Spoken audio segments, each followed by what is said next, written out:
हम होंगे कामयाब, हम होंगे कामयाब एक दिन। मन में है विश्वास, पूरा है विश्वास, हम होंगे कामयाब एक दिन। जय हिंद दोस्तों, मैं आपकी नौमिता फिर से एक बार आपका स्वागत करती हूँ मेरे इस शो कुछ भीगे पन्ने फ्रॉम यादों की किताब में। आपने अभी अभी रविन्द्रनाथ टैगोर जी की कविता हम होंगे कामयाब एक दिन, जिसे एक फिल्म में गाने के रूप में भी प्रस्तुत किया गया है, सुनिए। दोस्तों, रविन्द्रनाथ टैगोर जी को किसी भी प्रकार के परिचय की आवश्यकता नहीं। वे एकमात्र ऐसे कवि रहे जिनकी दो रचनाएं दो देशों का राष्ट्रगान बनी। भारत का राष्ट्रगान जन गण मन और बांग्लादेश का राष्ट्रगान अमार सोनार बांग्ला गुरुदेव की ही रचनाएं हैं। आज मैं आपके सामने कुछ भीगे पन्ने फ्रॉम यादों की किताब में रविन्द्रनाथ टैगोर जी की कहानी पत्नी का पत्र लेकर आई हूँ। तो चलिए दोस्तों, इसे शुरू करते हैं। दोस्तों, इस कहानी में मृणाल जो पत्नी है अपने पति को पत्र लिखते हुए अपने मन की व्यथा बताती है। श्री चरण कमलेशु, आज हमारे विवाह को 15 वर्ष हो गए, लेकिन अभी तक मैंने कभी तुमको चिट्ठी ना लिखी। सदा तुम्हारे पास ही बनी रही। ना जाने कितनी बातें कहती सुनती, पर चिट्ठी लिखने लायक दूरी कभी नहीं मिली। आज मैं श्री क्षेत्र में तीर्थ करने आई हूँ। तुम अपने ऑफिस के काम में लगे हुए हो। कोलकाता के साथ तुम्हारा वही संबंध है जो घोंगे के साथ शंख का होता है। वह तुम्हारे तन मन से चिपक गया है, इसीलिए तुमने ऑफिस में छुट्टी की दरख्वास्त नहीं दी। विधाता की यही इच्छा थी, उन्होंने मेरी छुट्टी की दरख्वास्त मंजूर कर ली। तुम्हारे घर की मंझली बहू हूँ, पर आज 15 वर्ष के बाद इस समुद्र के किनारे खड़े होकर मैं जान पाई हूँ कि अपने जगत और जगदीश्वर के साथ मेरा एक संबंध और भी है। इसीलिए आज साहस करके इस चिट्ठी को लिख रही हूँ। इसे तुम अपने घर की मझली बहू की चिट्ठी मत समझना। तुम लोगों के साथ मेरे संबंध की बात जिन्होंने मेरे भाग्य में लिखी थी, उन्हें छोड़कर जब इस संभावना का और किसी को पता ना था, और शैशव काल में मैं और मेरा भाई एक साथ ही सनीपात के ज्वर से पीड़ित हुए थे। भाई तो नहीं रहा, पर मैं बची रही। मोहल्ले की औरतें कहने लगी, मृणाल लड़की है ना, इसलिए बच गई। लड़का होती तो क्या भला बच सकती थी। चोरी की कला में यमराज निपुण है, उनकी नज़र कीमती चीज़ों पर ही पड़ती है। मेरे भाग्य में मौत नहीं। यही बात अच्छी तरह से समझाने के लिए मैं ये चिट्ठी लिखने बैठी हूँ। एक दिन जब दूर के रिश्ते में तुम्हारे मामा तुम्हारे मित्र नीरज को साथ लेकर कन्या देखने आए थे, तब मेरी आयु 12 वर्ष की थी। दुर्गम गांव में मेरा घर था, जहाँ दिन रात सियार बोलते रहते। स्टेशन से 7 कोस तक छकड़ा गाड़ी में चलने के बाद बाकी 3 मील का कच्चा रास्ता पालकी में बैठकर पार करने के बाद हमारे गांव में पहुंचा जा सकता था। उस दिन तुम लोगों को कितनी हैरानी हुई, जिस पर तुम्हारे पूर्वी बंगाल का भोजन मामा उस भोजन की हंसी उड़ाना आज भी नहीं भूलते। तुम्हारी माँ की एक ही जिद थी ना, कि बड़ी बहू के रूप में कमी को मझली बहू के द्वारा पूरा करे। नहीं तो भला इतना कष्ट करके तुम लोग हमारे गांव क्यों आते। पीलिया, यकृत, उदरशूल और दुल्हन के लिए बंगाल प्रांत में खोज नहीं करनी पड़ती। वे स्वयं ही आकर घेर लेते हैं, छुड़ाए नहीं छूटते। पिता की छाती धक धक करने लगी। माँ दुर्गा का नाम जपने लगी। शहर के देवता को गांव का पुजारी क्या देकर संतुष्ट करे, बेटी के रूप का भरोसा जो था। लेकिन स्वयं बेटी में उस रूप का कोई मूल्य नहीं होता। देखने आया हुआ व्यक्ति उसका जो मूल्य दे वही उसका मूल्य होता है। इसीलिए तो 1000 रूप गुना होने पर भी लड़कियों का संकोच कभी भी इस तरह दूर नहीं होता।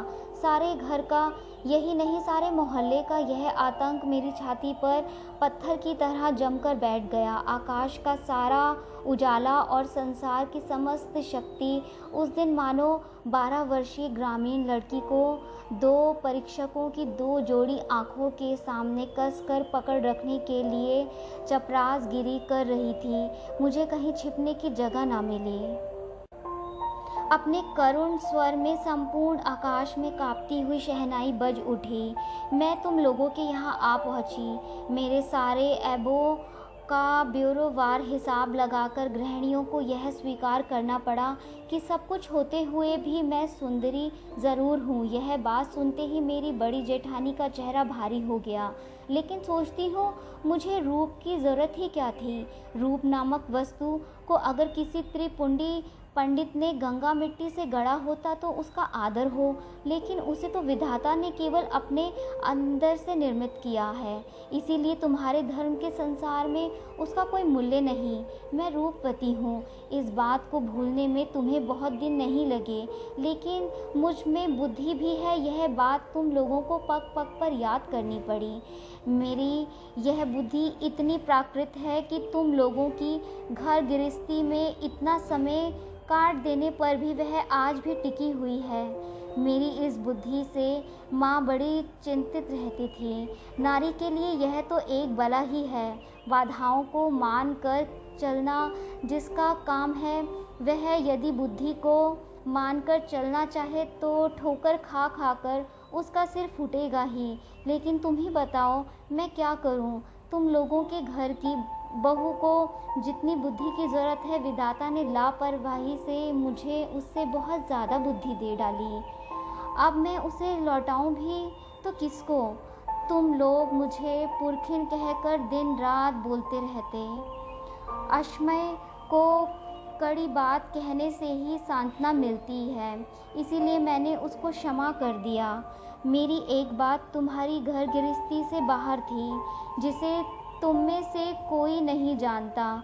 मैं तुम सबसे छिपकर कविता लिखती, वह भले ही कूड़ा करकट क्यों ना हो, उस पर तुम्हारे अंतपुर की दीवार ना उठ सकी। वहीं मुझे मृत्यु मिलती थी, वहीं पर मैं रो पड़ती। मेरे भीतर तुम लोगों की मजली बहू के अतिरिक्त जो कुछ था, उसे तुम लोगों ने कभी पसंद नहीं किया, क्योंकि उसे तुम लोग पहचान भी ना पाए।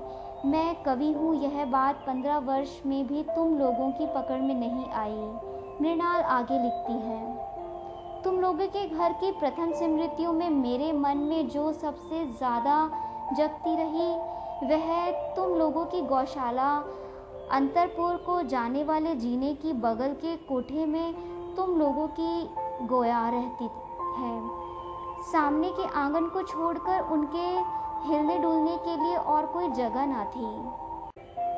आंगन के कोने में गायों को भूसा देने के लिए काठ की नाद थी। सवेरे नौकर को तरह तरह के काम रहते, इसीलिए भूखी गायें नाद के किनारों को चाट चाट कर, चबा चबा कर खुरच देती। मेरा मन रोने लगता।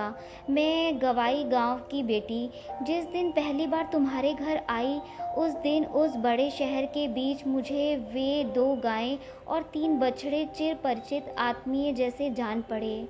जितने दिन मैं रही बहू रही, खुद ना आकर छिप छिप कर मैं उन्हें खिलाती।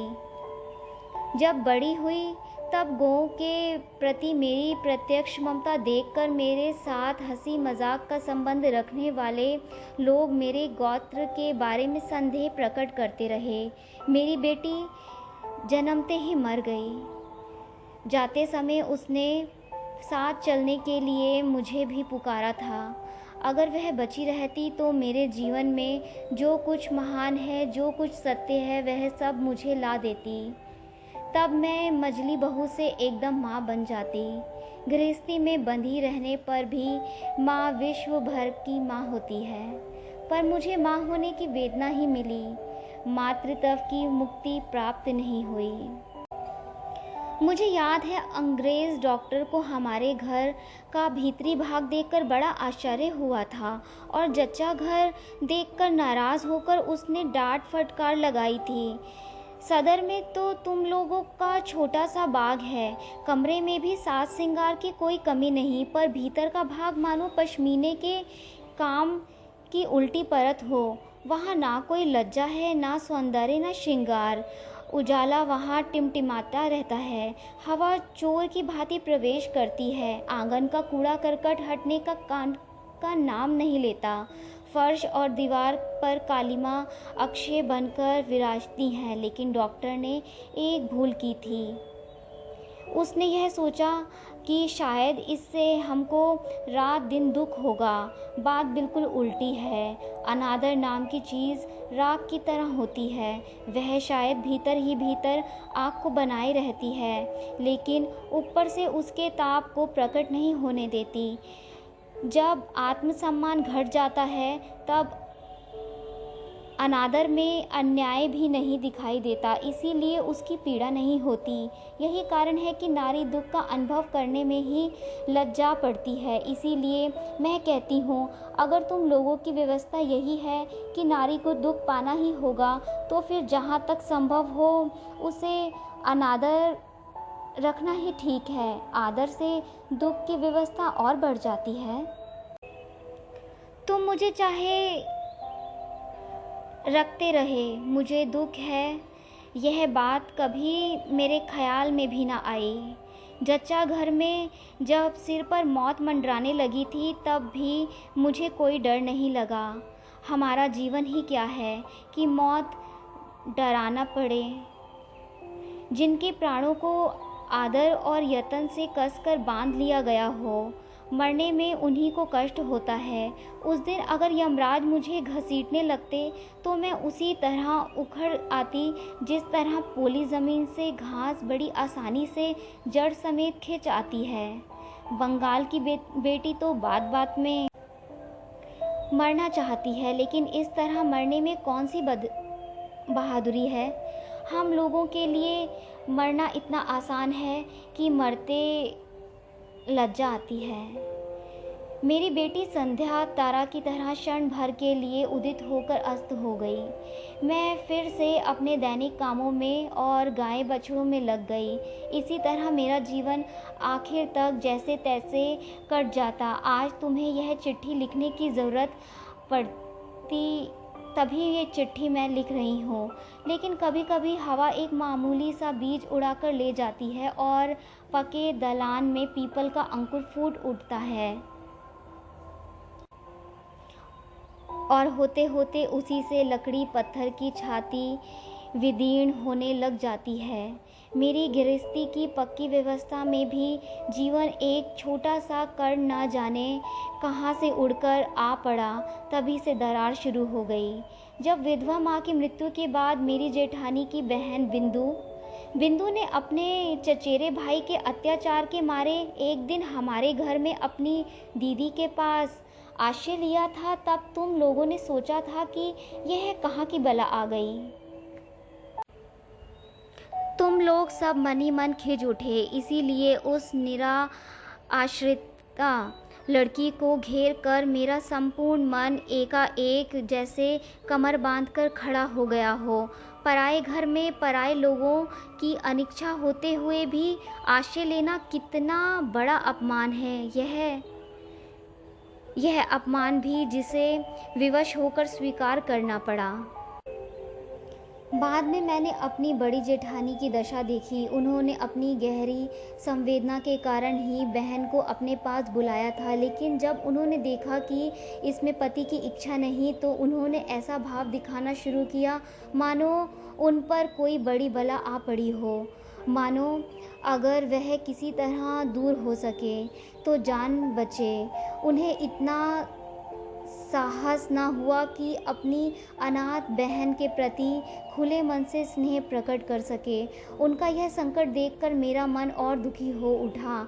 मैंने देखा बड़ी जेठानी ने खास तौर से सबको दिखा कर बिंदु के खाने पहनने की ऐसी रद्दी व्यवस्था की और उसे घर में इस तरह नौकरानियों के से काम सौंप दिए कि मुझे दुख ही नहीं लज्जा भी हुई। मैं सबके सामने इस बात को प्रमाणित करने में लगी रहती थी कि हमारी गृहस्थी को बिंदु बहुत सस्ते दामों में मिल गई है, ढेरों काम करती है, फिर भी खर्च की दृष्टि से बेहद सस्ती है।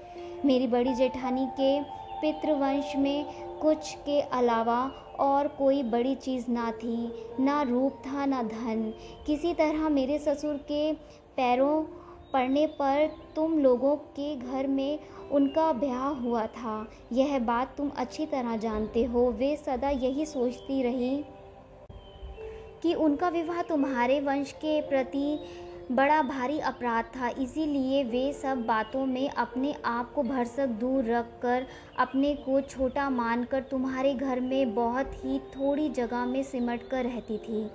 लेकिन उनके इस प्रशंसनीय उदाहरण से हम लोगों को बड़ी कठिनाई होती रही।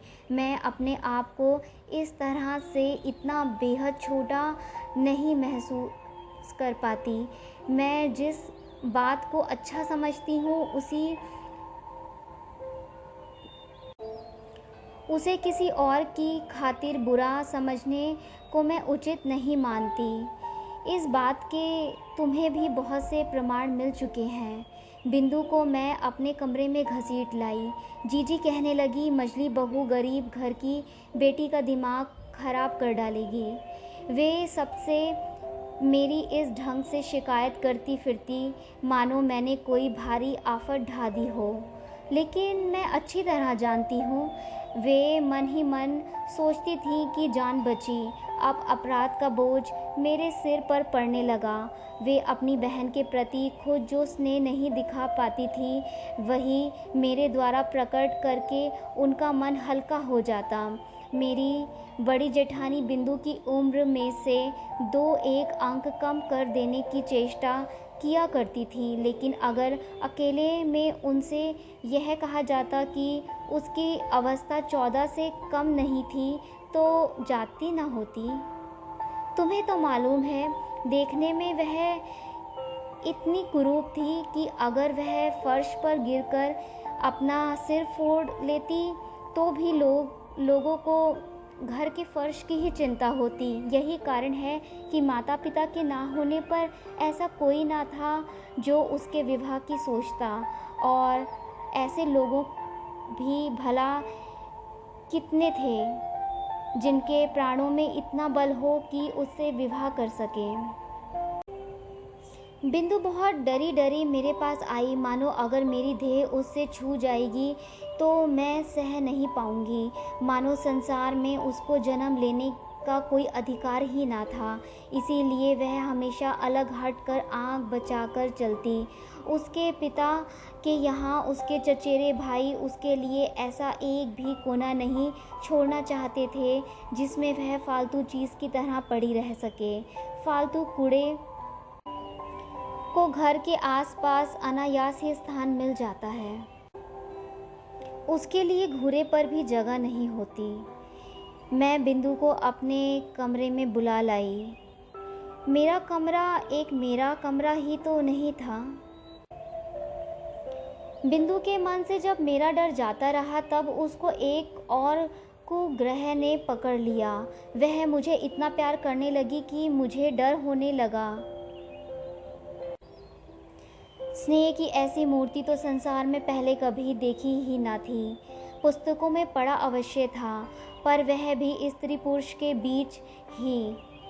बहुत दिनों से ऐसी कोई घटना नहीं हुई थी कि मुझे अपने रूप की बात याद आती। अब इतने दिनों बाद यह लड़की मेरे उसी रूप के पीछे पड़ गई। रात दिन मेरा मुंह देखते रहने पर भी उसकी आंखों की प्यास नहीं बुझती। कहती, जीजी तुम्हारा यह मुंह मेरे अलावा और कोई नहीं देख पाता। जिस दिन मैं स्वयं ही अपने केश बांध देती उस दिन वह बहुत रूठ जाती। अपने हाथों से मेरे केश भार को हिलाने डुलाने में उसे बड़ा आनंद आता। कभी कहीं दावत में जाने के अतिरिक्त और कभी मुझे साज श्रृंगार की आवश्यकता पड़ती ही ना थी। लेकिन बिंदु मुझे तंग कर करके थोड़ा बहुत सजाती रहती। अपने पति को चिट्ठी लिखते समय मृणाल आगे लिखती है, बिंदु के स्नेह के दुस्सह वर्ग ने मुझे अधीर कर डाला था। मैं मानती हूँ कि मुझे कभी कभी उस पर क्रोध आ जाता, लेकिन उस स्नेह में मैंने अपना एक ऐसा रूप देखा जो जीवन में मैं पहले कभी नहीं देख पाई थी। वही मेरा मुख्य स्वरूप है। इधर मैं बिंदु जैसी लड़की को जो इतना लाड प्यार करती थी, यह बात तुम लोगों को बड़ी जाती लगी। इसे लेकर बराबर खटपट होने लगी। जिस दिन मेरे कमरे से बाजूबंद चोरी हुआ, उस दिन इस बात का आभास देते हुए तुम लोगों को तनिक भी लज्जा न आई कि इस चोरी में किसी न किसी रूप में बिंदु का हाथ है। जब स्वदेशी आंदोलन में लोगों के घर की तलाशियां होने लगी, तब तुम लोगों ने अनायास ही यह संदेह कर बैठे कि बिंदु पुलिस द्वारा रखी गई स्त्री गुप्तचर है। इसका और तो कोई प्रमाण ना था। प्रमाण बस इतना ही था कि वह बिंदु थी। तुम लोगों के घर की दासियां उनका कोई भी काम करने से इनकार कर देती। उनसे किसी से अपने काम के लिए कहने में वह लड़की भी संकोच के मारे जड़वत हो जाती थी। उन्हीं सब कारणों से उसके लिए मेरा खर्च बढ़ गया। मैंने खास तौर से अलग से एक दासी रख ली। यह बात तुम लोगों को अच्छी नहीं लगी। बिंदु को पहनने के लिए मैं जो कपड़े देती थी, उन्हें देखकर तुम लोग इतने क्रुद्ध हुए कि तुमने मेरे हाथ खर्च के रुपए ही बंद कर दिए। दूसरे ही दिन से मैंने ₹1.25 जोड़े की मोटी कोरी मिल की धोती पहनना शुरू कर दिया। मेरी खुशी के बिना तो काम चल सकता है, पर तुम लोगों की खुशी के बिना नहीं चल सकता। यह बात आज तक मेरी समझ में नहीं आई। उधर ज्यों-ज्यों तुम लोगों का क्रोध बढ़ता जा रहा था, त्यों तो बिंदु की आयु भी बढ़ती जा रही थी। इस स्वाभाविक बात पर तुम लोग अस्वाभाविक ढंग से परेशान हो उठे थे। एक बात याद करके मुझे आश्चर्य होता रहा कि तुम लोग ने बिंदु को ज़बरदस्ती अपने घर से विदा क्यों नहीं कर दिया। मैं अच्छी तरह समझती हूँ कि तुम लोग मन ही मन मुझसे डरते थे। विधाता ने मुझे बुद्धि दी है। भीतर ही भीतर इस बात की खातिर किए बिना तुम लोगों को चैन नहीं पड़ता था। अंत में अपनी शक्ति से बिंदु को विदा करने में असमर्थ होकर तुम लोगों ने प्रजापति देवता की शरण ली। बिंदु का वर ठीक हुआ। बड़ी जेठानी बोली, जान बची। माँ काली ने अपने वंश की लाज रख ली। वर कैसा था मैं नहीं जानती। तुम लोगों ने सुना था कि सब बातों में अच्छा है। बिंदु मेरे पैरों से लिपट कर रोने लगी। बोली, जीजी मेरा ब्याह क्यों कर रही हो भला। मैंने उसको समझाते बुझाते कहा, बिंदु डर मत, मैंने सुना है तेरा वर अच्छा है। बिंदु बोली, अगर वर अच्छा है तो तुमने भला ऐसा उसने मुझ में क्या देखा जो उसे पसंद आ सके। लेकिन वर पक्ष वालों ने तो बिंदु को देखने के लिए आने का नाम भी ना लिया। बड़ी जीजी इससे बड़ी निश्चित हो गई, लेकिन बिंदु रात दिन रोती रहती, चुप होने का नाम ही ना लेती। उसको क्या कष्ट है यह मैं जानती थी। बिंदु के लिए मैंने घर में बहुत बार झगड़ा किया था, लेकिन उसका ब्याह रुक जाए यह बात कहने का साहस नहीं होता था। कहती भी किस बल पर।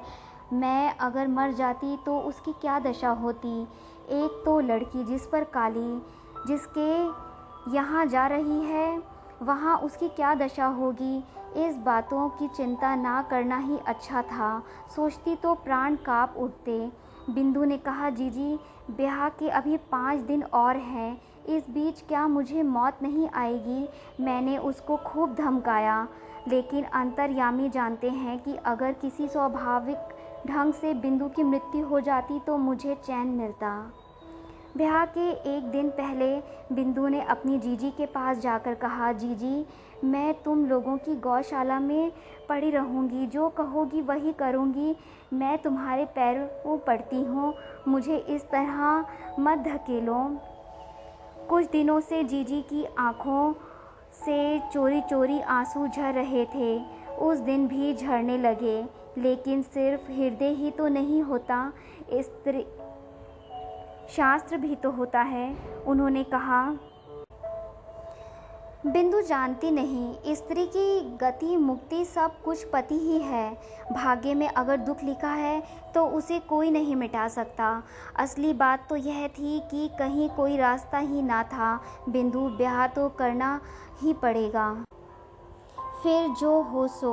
मैं चाहती थी कि विवाह हमारे घर से ही हो, लेकिन तुम लोगों यह कह कर बैठे कि वर के ही घर में हो। उनके कुल की यही रीत है। मैं समझ गई। बिंदु के ब्याह में अगर तुम लोगों को खर्च करना पड़ा तो तुम्हारे गृह देवता उसे किसी भी भांति नहीं सह सकेंगे, इसीलिए चुप रह जाना पड़ा। लेकिन एक बात तुम में से कोई नहीं जानता। जीजी को बताना चाहती थी, पर फिर बताई नहीं तो वे डर से मर जाती। मैंने अपने थोड़े बहुत गहने लेकर चुपचाप बिंदु का श्रृंगार कर दिया। सोचा था जीजी की नज़र में तो ज़रूर पड़ ही जाएंगी, लेकिन उन्होंने जैसे देखकर भी अनदेखा कर दिया।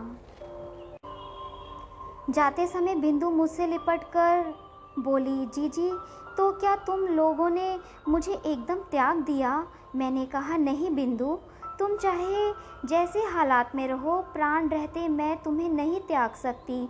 3 दिन बीते, तुम्हारे तालुके के असामियों ने तुम्हें खाने के लिए जो भेंट दिया था उसे मैंने सबसे बचाकर नीचे वाली कोयले की कोठरी के एक कोने में बांध दिया था। सवेरे उठते ही मैं खुद जाकर उसको दाना खिला आती। मृणाल आगे लिखती है, 2-1 दिन तुम्हारे नौकरों पर भरोसा करके देखा। उसे खिलाने की बजाय उनका झुकाव उसी को खा जाने की ओर अधिक था। उस दिन सवेरे कोठरी में गई तो देखा बिंदु एक कोने में गुड़ मुड़ होकर बैठी हुई है। मुझे देखते ही वह मेरे पैर पकड़कर चुपचाप रोने लगी। बिंदु का पति पागल था।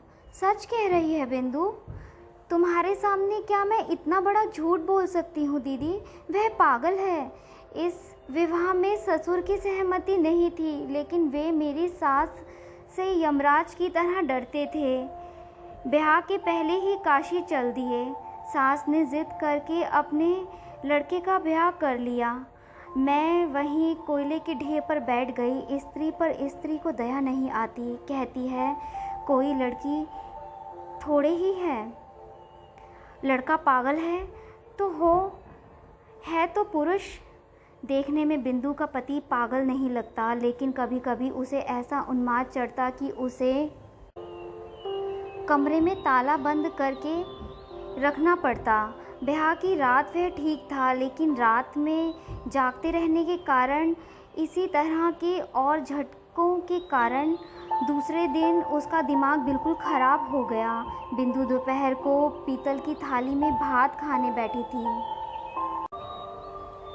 अचानक उसके पति ने भात समेत थाली उठाकर आंगन में फेंक दी। ना जाने क्यों अचानक उसको लगा मानो बिंदु रानी रासमणि हो।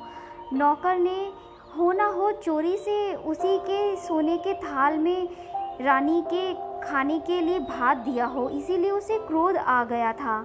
बिंदु तो डर के मारे मरी जा रही थी। तीसरी रात को जब उसकी सास ने उससे अपने पति के कमरे में सोने के लिए कहा तो बिंदु के प्राण सूख गए। उसकी सास को जब क्रोध आता था तो होश में नहीं रहती थी। वह भी पागल थी, लेकिन पूरी तरह नहीं, इसीलिए वह ज़्यादा खतरनाक थी। बिंदु को कमरे में जाना ही पड़ा। उस रात उसके पति का मिजाज ठंडा था, लेकिन डर के मारे बिंदु का शरीर पत्थर हो गया था। पति जब सो गए तब काफ़ी रात बीतने पर वह किसी तरह चतुराई से भाग कर चली गई और मेरे पास आ गई।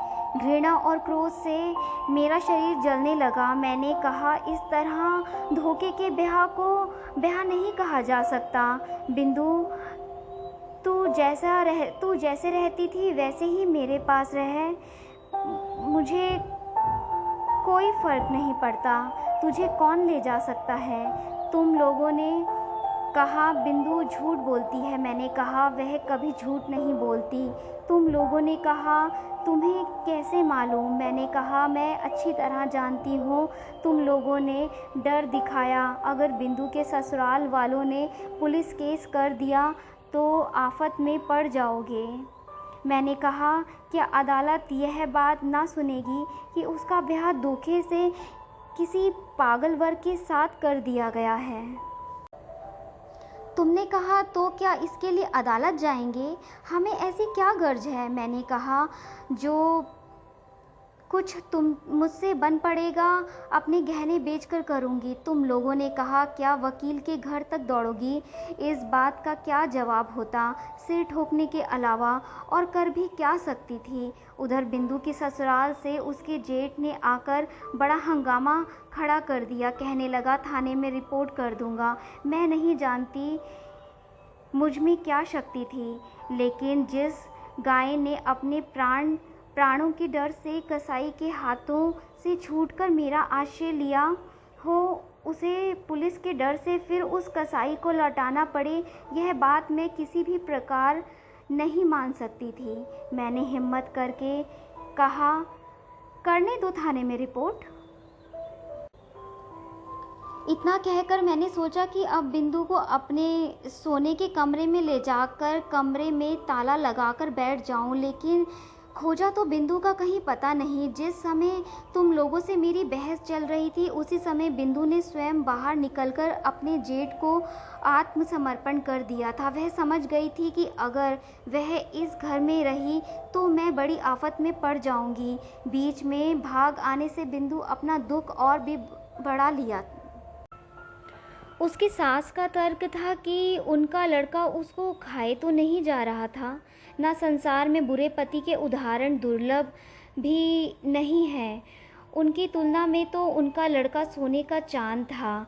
मेरी बड़ी जेठानी ने कहा जिसका भाग्य ही खराब हो उसके लिए रोने से क्या फ़ायदा। पागल वागल जो भी हो है तो स्वामी हीना। तुम लोगों के मन में लगातार उस सती सावित्री का दृष्टांत याद आ रहा था जो अपने कोड़ी पति को अपने कंधों पर बिठाकर वैश्या के यहाँ ले गई थी।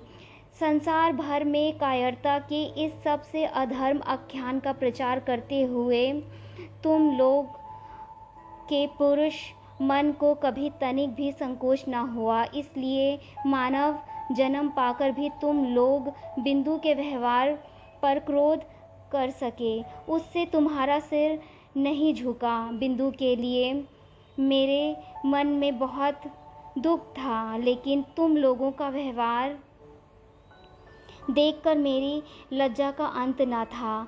मैं तो गांव की लड़की थी जिस पर तुम लोगों के घर आ पड़ी। फिर भगवान ने ना जाने किस तरह मुझे ऐसी बुद्धि दे दी। धर्म संबंधी तुम लोगों की यह चर्चा मुझे किसी भी प्रकार सहन नहीं हुई। मैं निश्चयपूर्वक जानती थी कि बिंदु मर भले ही जाए, वह अब हमारे घर लौट कर नहीं आएगी। लेकिन मैं तो उसे ब्याह के एक दिन पहले यह आशा दे चुकी थी कि प्राण रहते उसे नहीं छोड़ूंगी। मृणाल आगे लिखती हैं, मेरा छोटा भाई शरद कोलकाता में कॉलेज में पढ़ता था। तुम तो जानते ही हो, तरह तरह से वॉलेंटियरी करना, प्लेग वाले मोहल्ले में चूहे मारना, दामोदर में बाढ़ आ जाने की खबर सुनकर दौड़ पड़ना। इन सब बातों में उसका इतना उत्साह था कि एफए की परीक्षा में लगातार 2 बार फेल होने पर भी उसके उत्साह में कोई कमी नहीं आई। मैंने उसे बुलाकर कहा, शरद जैसे भी हो बिंदु की खबर पाने का इंतज़ाम तुझे करना ही पड़ेगा। बिंदु को मुझे चिट्ठी भेजने का साहस नहीं होगा, वह भेजे भी तो मुझे मिल नहीं सकेगी। शरद के साथ बातचीत कर रही थी कि तभी तुमने कमरे में आकर कहा, तुम फिर यह क्या बखेड़ा कर रही हो। मैंने कहा, वही जो शुरू से करती आई हो, जब से तुम्हारे घर आई हो। लेकिन नहीं, वह तो तुम ही लोगों की कीर्ति है। तुमने पूछा बिंदु को लाकर फिर कहीं छिपा रखा है क्या? मैंने कहा बिंदु अगर आती तो मैं ज़रूर ही छिपा कर रख लेती, लेकिन वह अब नहीं आएगी। तुम्हें डरने की कोई ज़रूरत नहीं है। शरद को मेरे पास देखकर तुम्हारा संदेह और भी बढ़ गया। मैं जानती थी कि शरद का हमारे यहाँ आना जाना तुम लोगों को पसंद नहीं है।